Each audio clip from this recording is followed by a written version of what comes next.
Es un ardiente debate que ha enfrentado amigos, familias y clases sociales. Ha puesto de cabeza países enteros. En el siglo XX, esta oposición fue la base de la Guerra Fría que exigía que escogieras bando: el capitalismo con Estados Unidos al frente o el socialismo liderado por la Unión Soviética. Y en la actualidad, hasta Rusia ha adoptado prácticas capitalistas y hasta en Estados Unidos se habla de los beneficios del socialismo. Así que hoy nos preguntamos, ¿capitalismo o socialismo?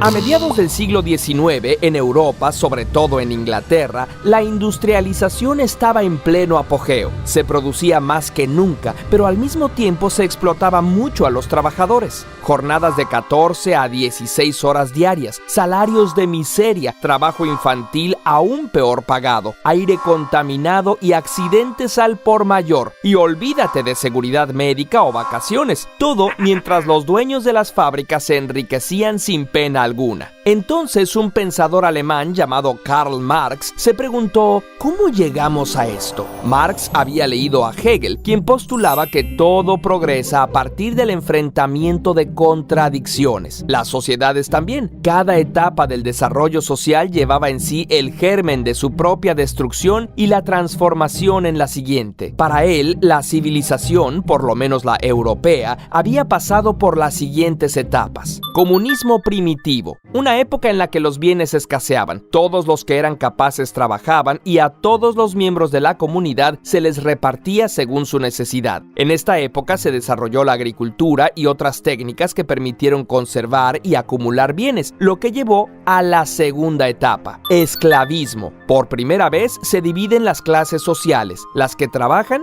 y las que poseen los medios de producción. Poseen incluso a los trabajadores. En esta época existe la creencia de que los poderosos, reyes y sacerdotes, lo son gracias a que cuentan con el favor divino. Es también en esta época que aparece el Estado y lentamente va dando paso a la tercera etapa. Feudalismo. En esta etapa los trabajadores ya no son esclavos, sino siervos, pero siguen sometidos a sus señores, dueños de las tierras y a quienes se les debe pagar tributo.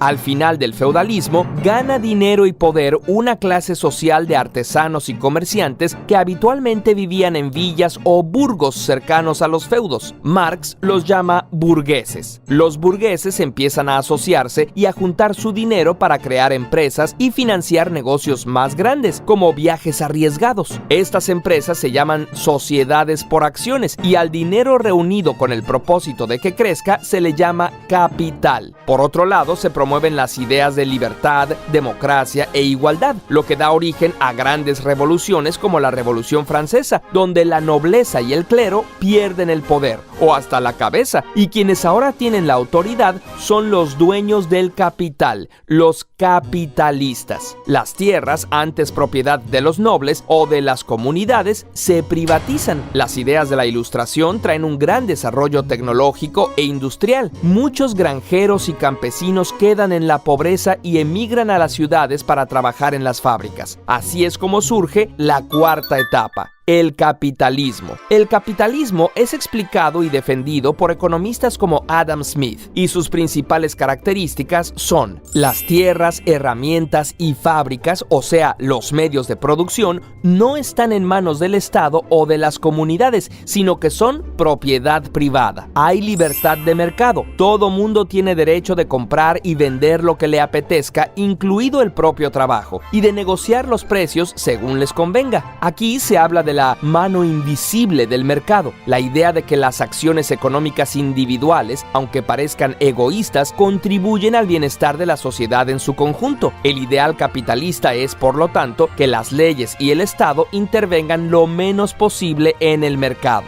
Libertad de empresa. Cualquiera puede empezar un negocio asumiendo los riesgos y obteniendo los beneficios. Esto propicia la competencia y la innovación. Explicado así, el capitalismo parece ideal. Entonces, ¿por qué ocurría lo que Marx presenciaba en las ciudades de Europa? Lo responderemos después de esta pausa capitalista. Uno de los principales problemas del sistema capitalista es el de la plusvalía, o sea, la ganancia que el capitalista espera obtener por su inversión. Imagina que dos personas colaboran para producir un producto. Una pone su trabajo y otra el capital para producirlo en forma de herramientas y salarios. Digamos que lograrlo costó 10 pesos y que lo pueden vender en 18. Esos 8 pesos extra son la plusvalía y retornan al capitalista. ¿No le debería tocar también a la trabajadora? Para Marx, la obtención de la plusvalía es una forma de robo y contribuía al enriquecimiento del capitalista y el empobrecimiento del trabajador, creando acumulación del capital y formando monopolios y oligarquías. Adam Smith diría: si la trabajadora no gana lo suficiente, es libre de buscar un trabajo donde gane más. Hay un mercado de trabajo y si hay más oferta de puestos, esto hará que los salarios suban. Pero también es cierto que si hay mucha gente sin empleo, la demanda de puestos aumenta y los salarios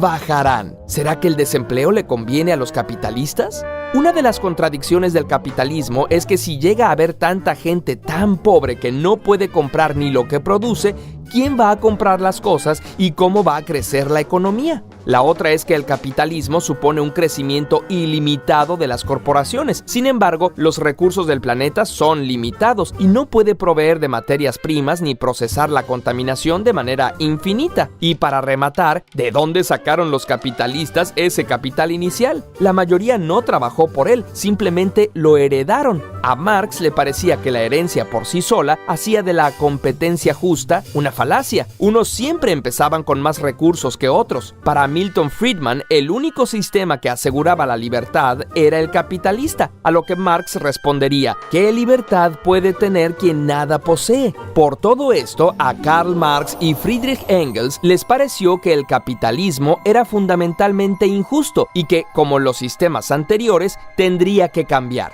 Pero no iba a cambiar solo. Inspirados por luchas de carácter socialista que habían ocurrido antes, publicaron el Manifiesto Comunista, que instaba a los trabajadores, llamados proletarios, a unirse y luchar para arrebatarle el poder a los capitalistas. Para ellos, una sociedad ideal sería comunista. No existirían ni las clases sociales ni la propiedad privada. Para llegar al comunismo se planteaba que se debería pasar primero por una etapa llamada socialismo. Las características más importantes del socialismo son la propiedad social de los medios de producción. Teóricamente, las herramientas, tierras y fábricas pertenecen a la sociedad en su conjunto, que se supone que está representada por el Estado. Planeación de la producción. Se evitan desperdicios, excesos y contaminación, asegurando que se produzca solo aquello que se necesita. Regulación por parte del Estado. Las actividades económicas, incluidos los precios, están reguladas por el gobierno para evitar la explotación y el abuso. Después de interesantes experiencias como la Comuna de París en 1871, 40 años después de la muerte de Marx, el socialismo tiene oportunidad de ponerse a prueba. Con la Revolución Rusa se crea la Unión de Repúblicas Socialistas Soviéticas y otros países siguieron su ejemplo.